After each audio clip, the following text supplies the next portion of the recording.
Kembali lagi bersama saya di Mat Edu Channel.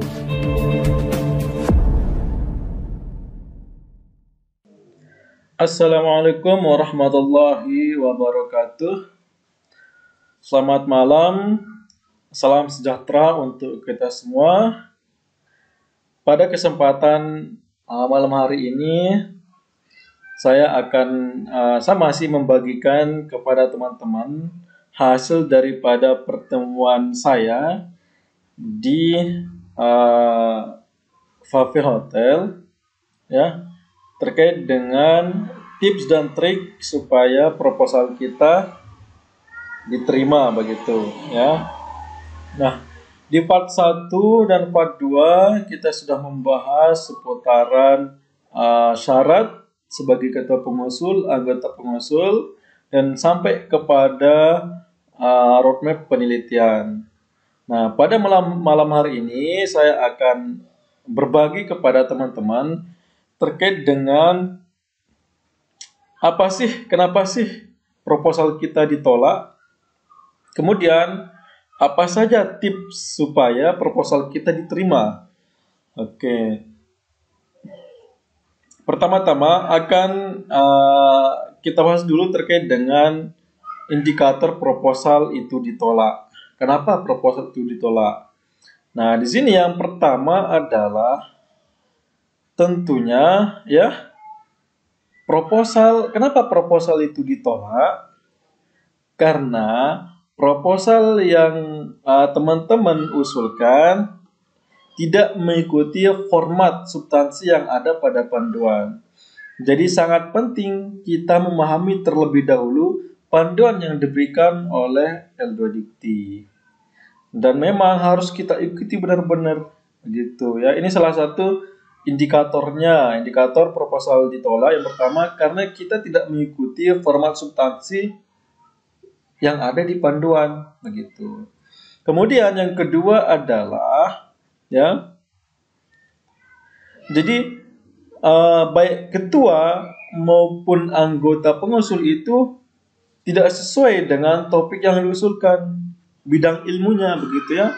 Misalkan bidang ilmu dari pengusul A adalah matematika, namun di proposalnya itu membahas seputaran biologi. Nah, ini tidak nyambung begitu, ya. Nah, ini salah satu kenapa proposal kita ditolak, itu, ya. Harusnya jika bidang ilmu kita itu matematika, maka proposal yang kita usulkan harus membahas seputaran matematika. Jangan kimia, jangan fisika, apalagi jangan sampai IPS seperti itu, ya. Nah, kemudian yang ketiga adalah TKT tidak sesuai dengan skema yang diusulkan. Ini sangat penting nih, ya. TKT. Baru asisten ahli, baru lektor, tapi sudah mengajukan proposal di skema di TKT yang atas begitu. Harus sesuai ini. Nah, kemudian yang keempat adalah roadmap penelitian tidak jelas. Jadi rancangan ke depan 5 tahun ke depannya itu tidak jelas gitu. Itu salah satu kenapa proposal ditolak. Seperti yang saya katakan pada video sebelumnya, roadmap penelitian ini sangatlah penting, ya.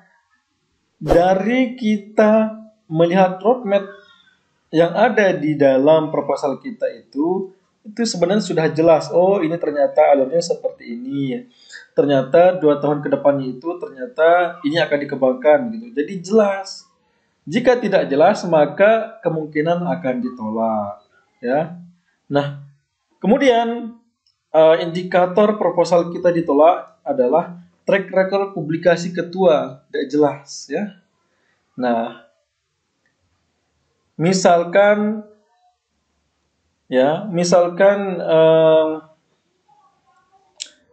di publikasi sebelumnya dia membahas seputaran misalkan penjaskes, terus publikasi selanjutnya lagi tentang IPS, dan tidak jelas seperti itu. Tapi yang bagus itu adalah ketika sesuai dengan bidang ilmu dan juga fokus kepada bidang ilmunya. Misalkan terkait dengan etnomatematika, maka itu yang harus dibahas sampai tuntas begitu.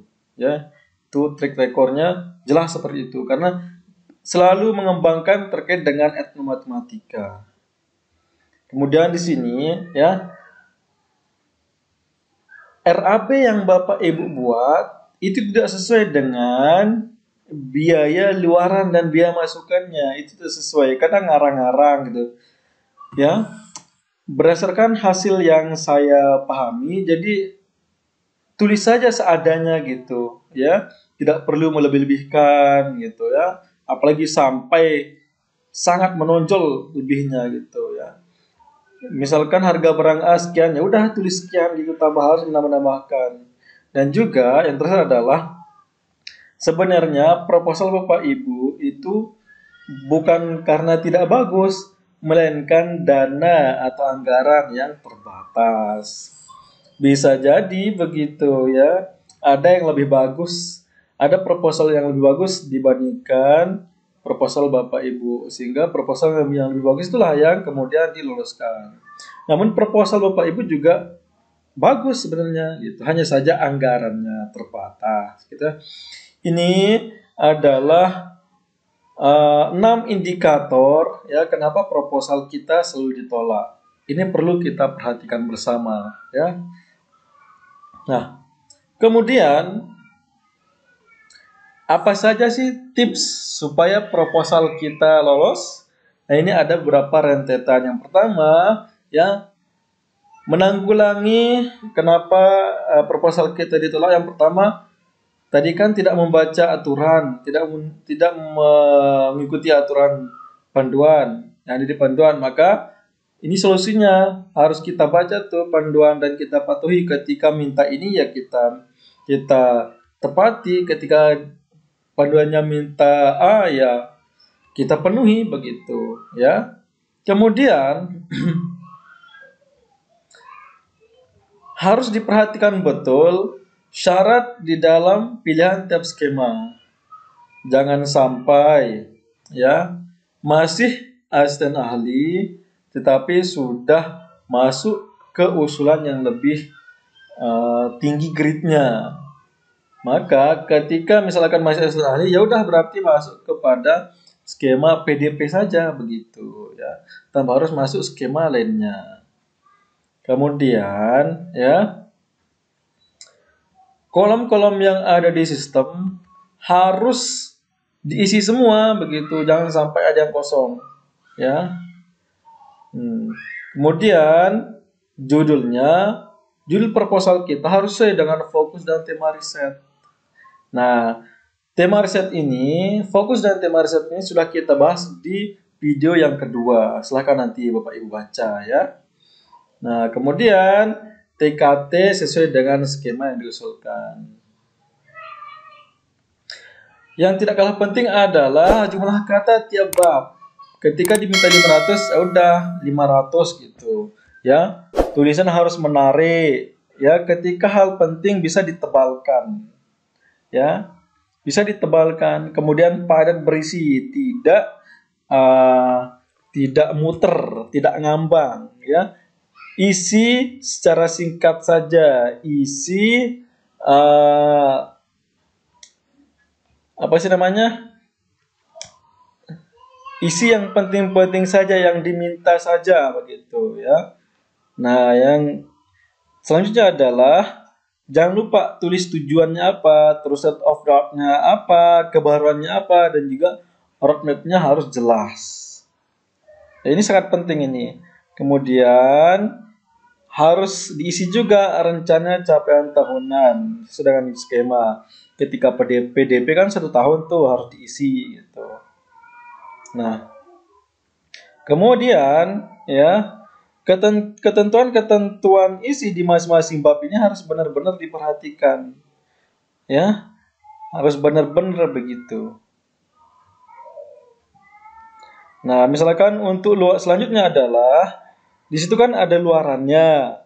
Nah, di situ harus diperhatikan betul gitu. Jadi skema ini luarannya harus apa gitu. Itu harus menjadi target.